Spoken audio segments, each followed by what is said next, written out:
អត្ថប្រយោជន៍ដ៏អស្ចារ្យនៃការញ៉ាំផ្លែចេកខ្ចីផ្លែចេកខ្ចីដែលមិនទាន់ទុំពេញលេញគឺជាប្រភពដ៏ល្អនៃសារធាតុចិញ្ចឹមជាច្រើនដែលមានអត្ថប្រយោជន៍ដល់សុខភាពខុសពីចេកទុំដែលសម្បូរទៅដោយជាតិស្ករធម្មជាតិចេកខ្ចីផ្ទុកទៅដោយជាតិម្សៅធន់ resistant starch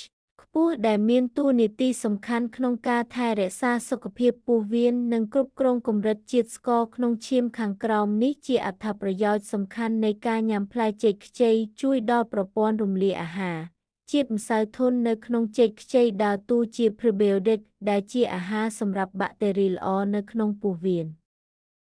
នេះជួយជំរុញការលូតលាស់នៃបាក់តេរីល្អការពារការទល់លាមកនិងធ្វើឲ្យប្រព័ន្ធរំលាយអាហារដំណើរការបានល្អគ្រប់គ្រងកម្រិតជាតិស្ករក្នុងឈាម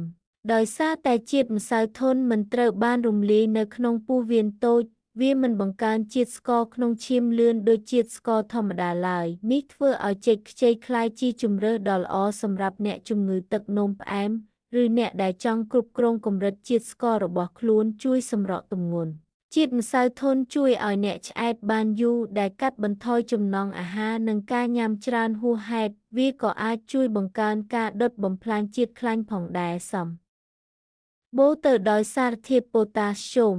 ចេកខ្ចីក៏ដូចជាចេកទុំដែរសម្បូរទៅដោយសារធាតុប៉ូតាស្យូមដែលជាសារធាតុរ៉ែសំខាន់សម្រាប់ថែរក្សាសម្ពាធឈាមឲ្យមានលំនឹងនិងរក្សាលំនឹងអេឡិចត្រូលីត្រក្នុងរាងកាយផ្ទុកសារធាតុប្រឆាំងអុកស៊ីតកម្មផ្លែចេកខ្ចីមានផ្ទុកសារធាតុប្រឆាំងអុកស៊ីតកម្មដែលជួយការពារកោសិការាងកាយពីការបំផ្លាញដោយរ៉ាឌីកាល់សេរីល្អសម្រាប់សុខភាពបេះដូងការទទួលទានចេកខ្ចីជាប្រចាំអាចជួយកាត់បន្ថយកម្រិតកូលេស្តេរ៉ុលអាក្រក់ LDL និង triglycerides ដែលជាកត្តាហានិភ័យនៃជំងឺបេះដូងរបៀបទទួលទានចេកខ្ចីអ្នកអាចទទួលទានចេក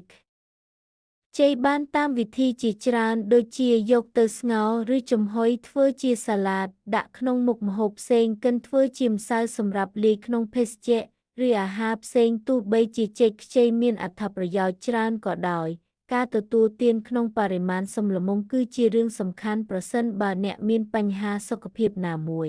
អ្នកគួរតែពិគ្រោះជាមួយគ្រូពេទ្យឬអ្នកជំនាញអាហារូបត្ថម្ភមុនពេលផ្លាស់ប្ដូរទម្លាប់ទទួលទានអាហាររបស់អ្នកតើអ្នកចង់ដឹងព័ត៌មានលម្អិតបន្ថែមអំពីអត្ថប្រយោជន៍ណាមួយនៃចេកខ្ចីដែរឬទេ